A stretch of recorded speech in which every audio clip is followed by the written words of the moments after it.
तुम्हाला माहितीये वंदे मातरम हे गीत पहिल्यांदा कुणी गायलं?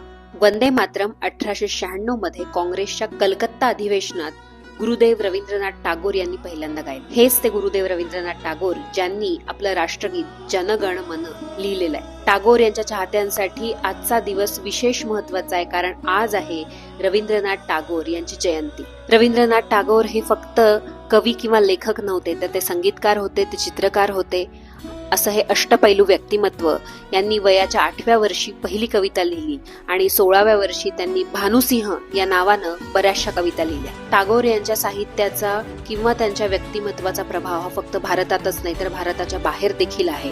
अमेरिकेतील इलिनॉय इथं त्यांच्या स्मृतिप्रित्यर्थ वार्षिक उत्सव साजरा केला जातो. रवींद्रनाथांमुळे फक्त भारतातीलच नाही तर परदेशातील व्यक्ती सुद्धा प्रभावित झाल्या.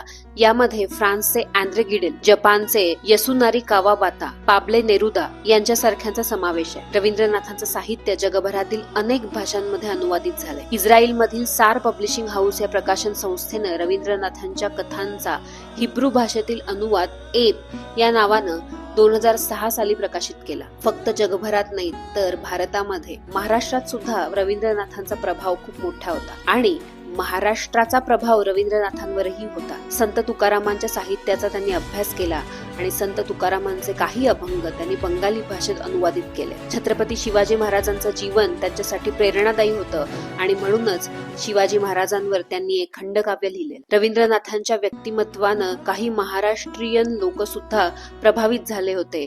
त्यातील एक म्हणजे पु ल देशपांडे. रवींद्रनाथांचं मूळ बंगालीतलं साहित्य वाचण्याच्या इच्छेने पु ल देशपांडे यांनी बंगाली भाषा शिकून घेतली असं म्हणतात. गुरुदेवांबद्दल अजून एक विशेष माहिती म्हणजे त्यांना रंगांधळेपणा म्हणजे कलर ब्लाइंडनेस होता, पण तो असूनही वयाच्या 60व्या वर्षी चित्रकलेला त्यांनी सुरुवात केली आणि त्यांच्या चित्रांची प्रदर्शनं ही संपूर्ण युरोपभर भरवली गेली. असं हे गुरुदेव फक्त बंगाली लोकांच्याच नाही तर संपूर्ण भारत आणि जगभरातल्या लोकांच्या मनामध्ये एक वेगळं स्थान निर्माण केलेलं आहे. त्यांना आज जयंती निमित्त अभिवादन. धन्यवाद.